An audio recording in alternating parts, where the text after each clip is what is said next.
Friend, स्वागत है आपका अपने चैनल आज क्लास में। आज की इस वीडियो में विज्ञान और सामाजिक विज्ञान का टेस्ट लेंगे। इस टेस्ट में काफी महत्वपूर्ण 40 ऑब्जेक्टिव प्रश्न रहेगा जो आपके बोर्ड परीक्षा के लिए काफी महत्वपूर्ण रहेगा। तो प्लीज आप लोग टेस्ट शुरू से लेके अंत तक दीजिएगा और लास्ट में हमें जरूर बताइएगा कि आपका 40 प्रश्नों में से कितना सही हुआ। और चैनल को सब्सक्राइब नहीं किए हैं तो चैनल को सब्सक्राइब कर लीजिएगा और सब्सक्राइब करने के बाद एक बेल आइकन आता है तो बेल आइकन को दबा के ऑल पे कर लीजिएगा ताकि जब भी लाइव क्लास हो तो आपके पास नोटिफिकेशन पहुंचता रहे। तो आइए शुरू करते हैं पहले नंबर प्रश्न से। तो पहला नंबर प्रश्न है कि अमीबा किसके द्वारा अपना भोजन अंतर्ग्रहण करता है। ए ऑप्शन है कुटपाद के द्वारा, बी ऑप्शन है परिवहन के द्वारा, सी ऑप्शन है भोजन रसधानी के द्वारा, डी ऑप्शन है केंद्रक के द्वारा। तो यहाँ पे आपको बताना है कि अमीबा किसके द्वारा अपना भोजन अंतर्ग्रहण करता है। तो कुटपाद के द्वारा करता है, इसे आपको याद रखना है। यहाँ पे ए ऑप्शन बिल्कुल ही सही हो जाएगा। एक प्रश्न ये भी पूछा जाता है कि किस में द्विखंडन होता है। तो अमीबा में द्विखंडन होता है, तो इसे भी साथ में आपको याद रखना है। आइए देखते हैं अगला प्रश्न दो नंबर प्रश्न है कि इनमें से किस देश में मिश्रित अर्थव्यवस्था है। ए ऑप्शन है अमेरिका में, बी ऑप्शन है रूस में, सी ऑप्शन है भारत में, डी ऑप्शन है चीन में। 2 नंबर प्रश्न काफी महत्वपूर्ण है आपके बोर्ड परीक्षा के लिए। यहाँ पे आपको बताना है कि इनमें से किस देश में मिश्रित अर्थव्यवस्था है। तो भारत में मिश्रित अर्थव्यवस्था है, इसे आपको याद रखना है। यहाँ पे सी ऑप्शन बिल्कुल ही सही हो जाएगा। एक प्रश्न ये भी पूछा जाता है कि पूंजीवादी अर्थव्यवस्था किस देश में है। तो अमेरिका में है, इसे आपको याद रखना है। और साम्यवादी अर्थव्यवस्था किस देश में है। तो चीन में है, तो इसे भी साथ में आपको याद रखना है। आइए देखते हैं अगला प्रश्न 3 नंबर प्रश्न है कि ग्रहणी भाग होता है। ए ऑप्शन है मुख गुहा का, बी ऑप्शन है अमाशय का, सी ऑप्शन है छोटी आंत का, डी ऑप्शन है बड़ी आंत का। तो यहाँ पे आपको बताना है कि ग्रहणी भाग होता है, तो ग्रहणी किसका भाग होता है। तो ग्रहणी छोटी आंत का भाग होता है, इसे आपको याद रखना है। यहाँ पे सी ऑप्शन बिल्कुल ही सही हो जाएगा। ये देखते हैं अगला प्रश्न 4 नंबर प्रश्न है कि शेयर बाजार का नियामक संस्था है। ए ऑप्शन है सिडबी, बी ऑप्शन है सेबी, सी ऑप्शन है आरबीआई, डी ऑप्शन है स्टॉक एक्सचेंज। तो यहाँ पे आपको बताना है कि शेयर बाजार का नियामक संस्था कौन है। तो सेबी है, इसे आपको याद रखना है। यहाँ पे बी ऑप्शन बिल्कुल ही सही हो जाएगा। ये देखते हैं अगला प्रश्न 5 नंबर प्रश्न है कि इंसुलिन की कमी से कौन सा रोग होता है। ए ऑप्शन है उच्च रक्तचाप, बी ऑप्शन है मधुमेह, सी ऑप्शन है घेंघा, डी ऑप्शन है बौनापन। 5 नंबर प्रश्न काफी महत्वपूर्ण है। यहाँ पे आपको बताना है कि इंसुलिन की कमी से कौन सा रोग होता है।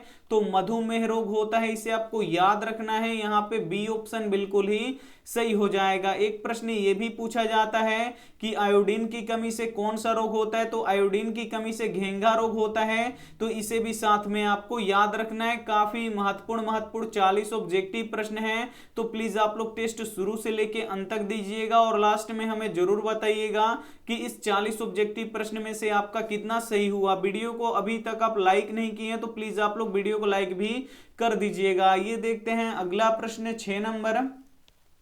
6 नंबर प्रश्न है कि निम्न में से कौन नीति आयोग का पदेन अध्यक्ष होता है। ए ऑप्शन है प्रधानमंत्री, बी ऑप्शन है योजना मंत्री, सी ऑप्शन है राष्ट्रपति, डी ऑप्शन है मुख्यमंत्री। तो यहाँ पे आपको बताना है कि निम्न में से कौन नीति आयोग का पदेन अध्यक्ष होता है। तो प्रधानमंत्री होते हैं, इसे आपको याद रखना है। यहाँ पे ए ऑप्शन बिल्कुल ही सही हो जाएगा। ये देखते हैं अगला प्रश्न 7 नंबर प्रश्न है कि रक्त किसके कारण से लाल दिखाई देता है। ए ऑप्शन है हीमोग्लोबिन, बी ऑप्शन है प्लेटलेट्स, सी ऑप्शन है प्लाज्मा, डी ऑप्शन है लसिका। 7 नंबर भी प्रश्न काफी महत्वपूर्ण है आपके बोर्ड परीक्षा के लिए।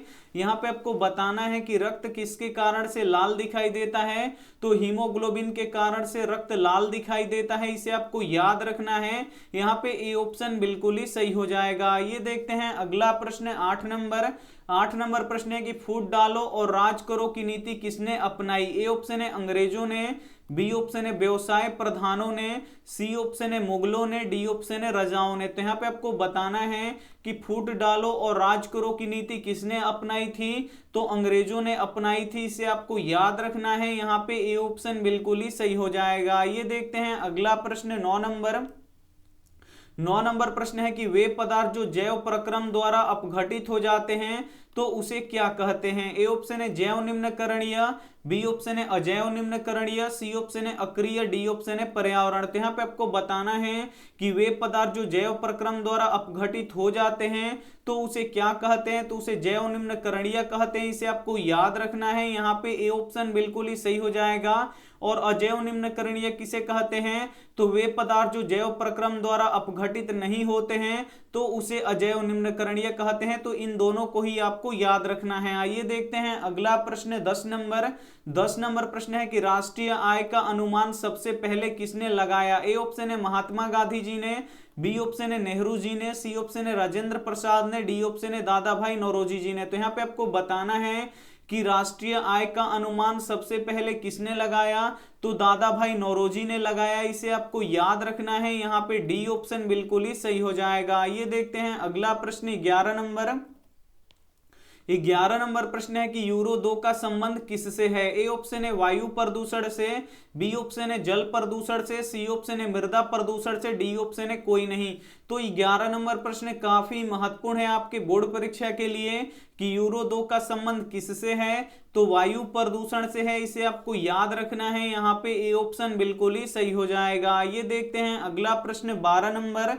12 नंबर प्रश्न है कि वायुमंडल को कितने परतों में बांटा गया है? ए ऑप्शन है 4, बी ऑप्शन है 5, सी ऑप्शन है 3, डी ऑप्शन है 6। तो यहाँ पे आपको बताना है कि वायुमंडल को कितने परतों में बांटा गया है। तो वायुमंडल को 5 परतों में बांटा गया है। इसे आपको याद रखना है। काफी महत्वपूर्ण प्रश्न है। यहाँ पे बी ऑप्शन बिल्कुल ही सही हो जाएगा। ये देखते हैं अगला प्रश्न 13 नंबर।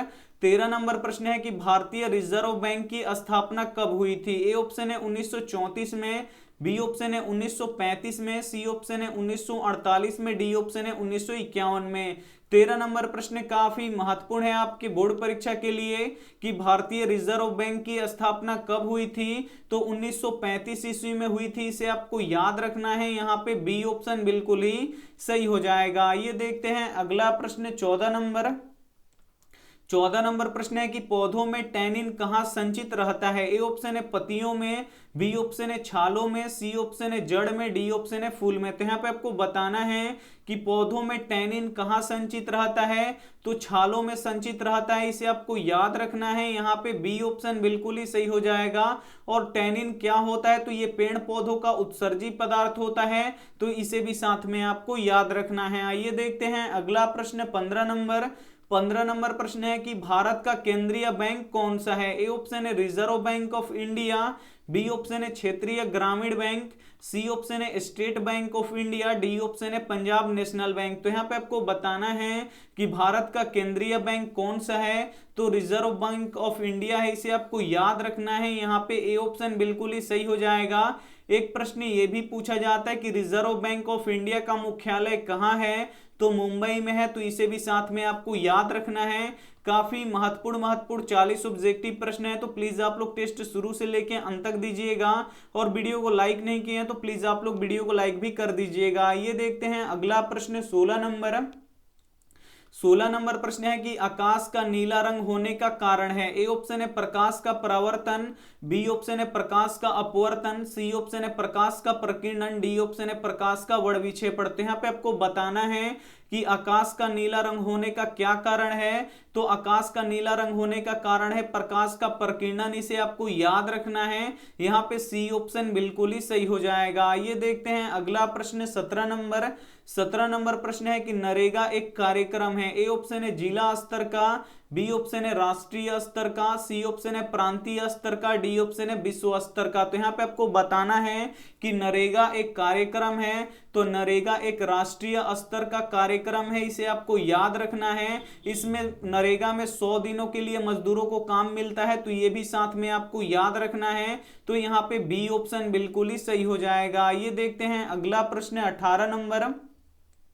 18 नंबर प्रश्न है कि कार्बन क्या है? ए ऑप्शन है धातु, बी ऑप्शन है अधातु, सी ऑप्शन है उपधातु, डी ऑप्शन है इनमें से कोई नहीं। तो यहाँ पे आपको बताना है कि कार्बन क्या है, तो कार्बन अधातु है, इसे आपको याद रखना है। यहाँ पे बी ऑप्शन बिल्कुल ही सही हो जाएगा। एक प्रश्न पूछा जाता है कि हीरा और ग्रेफाइट किसका उपधातु है, तो ये कार्बन का उपधातु है, तो ये भी साथ में आपको याद रखना है। आइए देखते हैं अगला प्रश्न 19 नंबर प्रश्न है कि आज भी ऋण प्राप्त करने के लिए सबसे लोकप्रिय स्रोत है।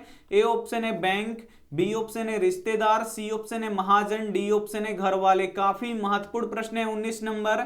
यहाँ पे आपको बताना है कि आज भी ऋण प्राप्त करने के लिए सबसे लोकप्रिय स्रोत क्या है, तो महाजन है, इसे आपको याद रखना है। यहाँ पे सी ऑप्शन बिल्कुल ही सही हो जाएगा। आइए देखते हैं अगला प्रश्न 20 नंबर प्रश्न है कि बायोगैस का मुख्य घटक है। ए ऑप्शन है मीथेन गैस, बी ऑप्शन है एथेन गैस, सी ऑप्शन है ब्यूटेन गैस, डी ऑप्शन है हाइड्रोजन गैस। तो यहाँ पे आपको बताना है कि बायोगैस का मुख्य घटक है, तो बायोगैस का मुख्य घटक क्या है, तो मीथेन गैस है, इसे आपको याद रखना है। यहाँ पे ए ऑप्शन बिल्कुल ही सही हो जाएगा। ये देखते हैं अगला प्रश्न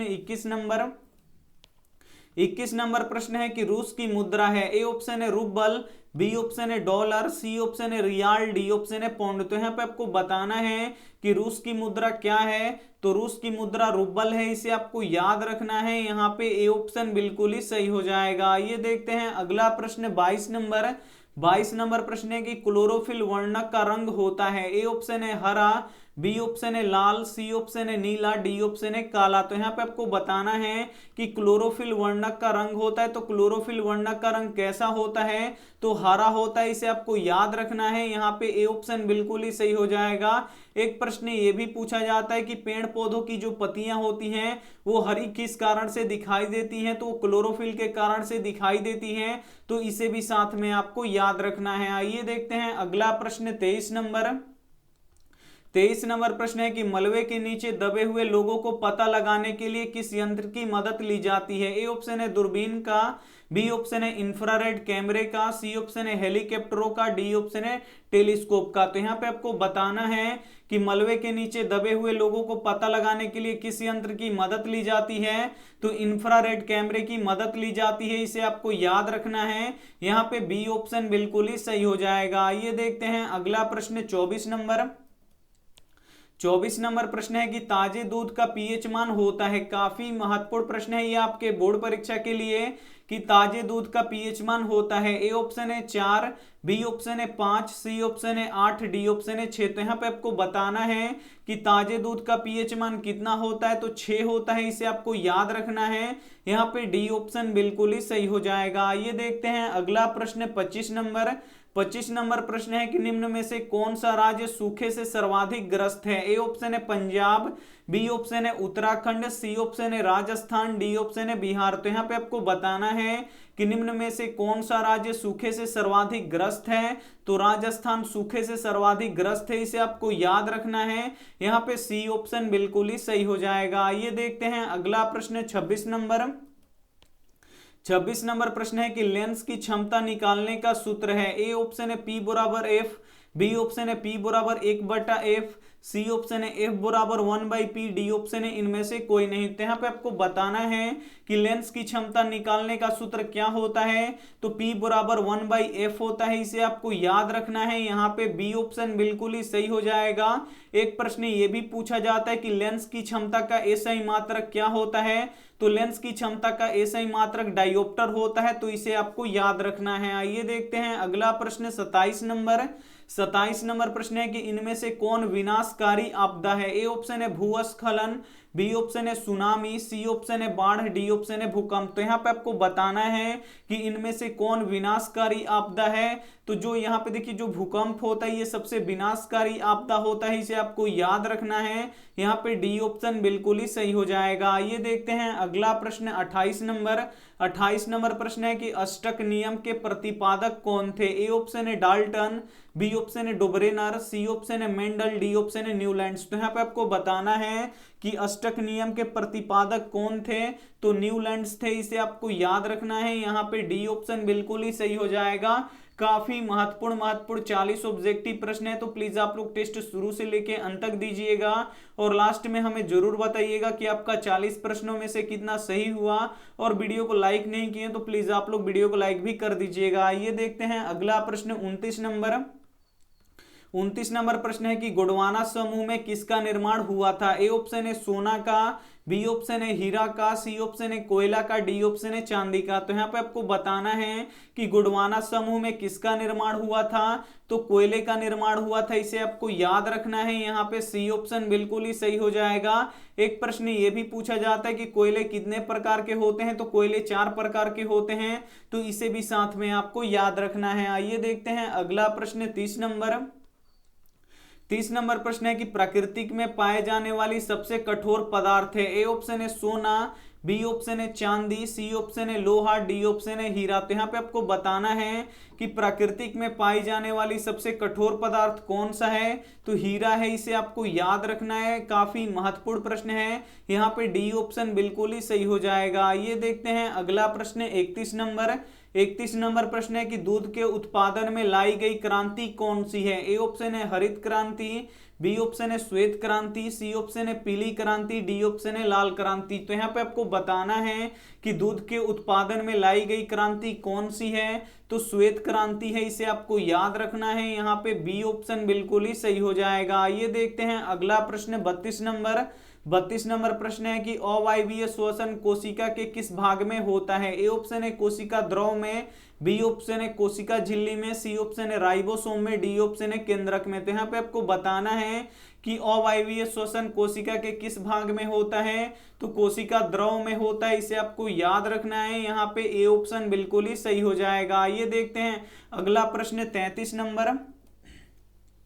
33 नंबर प्रश्न है कि भारत में दल बदल कानून किस वर्ष लागू किया गया। ए ऑप्शन है 1975 में, बी ऑप्शन है 1980 में, सी ऑप्शन है 1985 में, डी ऑप्शन है 1990 में। तो यहाँ पे आपको बताना है कि भारत में दल बदल कानून किस वर्ष लागू किया गया, तो 1985 ईस्वी में किया गया, इसे आपको याद रखना है। काफी महत्वपूर्ण प्रश्न है, यहाँ पे सी ऑप्शन बिल्कुल ही सही हो जाएगा। ये देखते हैं अगला प्रश्न 34 नंबर प्रश्न है कि डायनेमो यांत्रिक ऊर्जा को किस ऊर्जा में बदलता है। ए ऑप्शन है ध्वनि ऊर्जा में, बी ऑप्शन है विद्युत ऊर्जा में, सी ऑप्शन है सौर ऊर्जा में, डी ऑप्शन है प्रकाश ऊर्जा में। तो यहाँ पे आपको बताना है कि डायनेमो यांत्रिक ऊर्जा को किस ऊर्जा में बदलता है, तो यांत्रिक ऊर्जा को विद्युत ऊर्जा में बदलता है, इसे आपको याद रखना है। यहाँ पे बी ऑप्शन बिल्कुल ही सही हो जाएगा। ये देखते हैं अगला प्रश्न 35 नंबर प्रश्न है कि वेदों की और लौटो का नारा किसने दिया। ए ऑप्शन है राजा राम मोहन राय, बी ऑप्शन है स्वामी विवेकानंद, सी ऑप्शन है रामकृष्ण, डी ऑप्शन है दयानंद सरस्वती। तो यहाँ पे आपको बताना है कि वेदों की और लौटो का नारा किसने दिया, तो दयानंद सरस्वती ने दिया, इसे आपको याद रखना है। काफी महत्वपूर्ण प्रश्न है, यहाँ पे डी ऑप्शन बिल्कुल ही सही हो जाएगा। ये देखते हैं अगला प्रश्न 36 नंबर प्रश्न है कि अपवर्तन के कितने नियम हैं। ए ऑप्शन है 2, बी ऑप्शन है 3, सी ऑप्शन है 5, डी ऑप्शन है 4। तो यहाँ पे आपको बताना है कि अपवर्तन के कितने नियम होते हैं, तो अपवर्तन के 2 नियम होते हैं, इसे आपको याद रखना है। यहाँ पे ए ऑप्शन बिल्कुल ही सही हो जाएगा। एक प्रश्न ये भी पूछा जाता है कि परावर्तन के कितने नियम होते हैं, तो परावर्तन के 2 ही नियम होते हैं, तो ये भी साथ में आपको याद रखना है। आइए देखते हैं अगला प्रश्न 37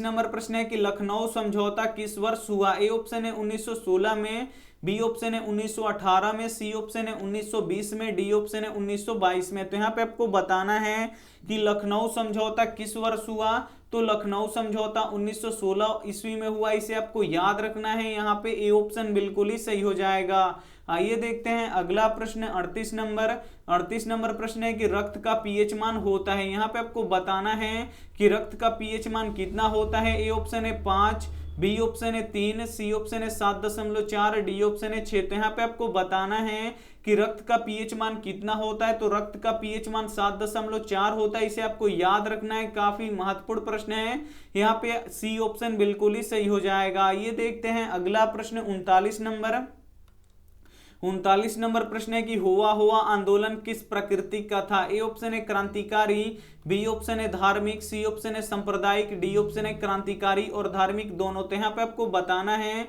कि हुआ हुआ आंदोलन किस प्रकृति का था, तो क्रांतिकारी और धार्मिक ये दोनों था, इसे आपको याद रखना है। यहाँ पे डी ऑप्शन बिल्कुल ही सही हो जाएगा। ये देखते हैं अंतिम प्रश्न 40 नंबर प्रश्न है कि किस लेंस को अभिसारी लेंस कहते हैं? ए ऑप्शन है अवतल लेंस को, बी ऑप्शन है उत्तल लेंस को, सी ऑप्शन है समतल लेंस को, डी ऑप्शन है उत्तल दर्पण को। तो यहाँ पे आपको बताना है कि किस लेंस को अभिसारी लेंस कहते हैं। तो यहाँ पे देखिए, तो उत्तल लेंस को अभिसारी लेंस कहते हैं, इसे आपको याद रखना है। यहाँ पे बी ऑप्शन बिल्कुल ही सही हो जाएगा। एक प्रश्न ये भी पूछा जाता है कि अपसारी लेंस किसे कहा जाता है? तो अवतल लेंस को अपसारी लेंस कहा जाता है, तो इसे भी साथ में आपको याद रखना है। यहाँ पे आप 40 प्रश्नों का टेस्ट दे चुके हैं, तो अब आप हमें बता दीजिए कि आपका यहाँ पे 40 प्रश्नों में से कितना सही हुआ। हम यहाँ पे सभी का कमेंट देख रहे हैं, तो आप लोग जल्दी जल्दी बता दीजिए कि आपका 40 प्रश्नों में से कितना सही हुआ। यहाँ पे रेगुलर क्लास नहीं हो पा रहा है क्योंकि मेरा जो तबीयत है वो ठीक नहीं है, थोड़ा सा गले में प्रॉब्लम है जो हम डॉक्टर से दिखा रहे हैं। तो जितना जल्दी हम ठीक हो जाएंगे उतने जल्दी आपका यहाँ पे रेगुलर क्लास होने लगेगा। तो आप लोग घबराइएगा मत, बिल्कुल हम आप लोगों का तैयारी बहुत ही अच्छी तरीके से करवाएंगे। थोड़ा सा हमारा तबीयत अभी सही नहीं रह रहा है, गला में थोड़ा सा इन्फेक्शन हो गया, उसके कारण तो हम डॉक्टर से दिखा रहे हैं। जितना जल्दी ठीक हो जाएगा उतना जल्दी हम आपका यहाँ पे रेगुलर एकदम क्लास करेंगे। यहाँ पे देखिए आपके लिए होमवर्क प्रश्न है, इसका जवाब आपको कमेंट बॉक्स में देना है कि किसकी सहायता से हम किसी वस्तु को देखते हैं। ए ऑप्शन है हवा, बी ऑप्शन है जल, सी ऑप्शन है पानी, डी ऑप्शन है प्रकाश। तो इसमें से जो भी ऑप्शन आपको सही लगे वो आप हमें कमेंट करके जरूर बताइएगा। और वीडियो को आप लोग लाइक नहीं किए तो प्लीज आप लोग वीडियो को लाइक करके जाइएगा और अपने दोस्तों के पास इस वीडियो को जरूर शेयर कीजिएगा। और चैनल को आप अभी तक आप सब्सक्राइब नहीं किए तो प्लीज आप लोग चैनल को सब्सक्राइब कर लीजिएगा। और सब्सक्राइब करने के बाद एक बेल आइकन आता है, तो बेल आइकन को दबा के ऑल पे कर लीजिएगा, ताकि जब भी लाइव क्लास हो तो आपके पास नोटिफिकेशन पहुंचता रहे। थैंक यू फॉर वॉचिंग, मिलते हैं अगले वीडियो में, तब तक अपना ध्यान रखिए, मन लगा के पढ़ाई कीजिए। Take care and bye.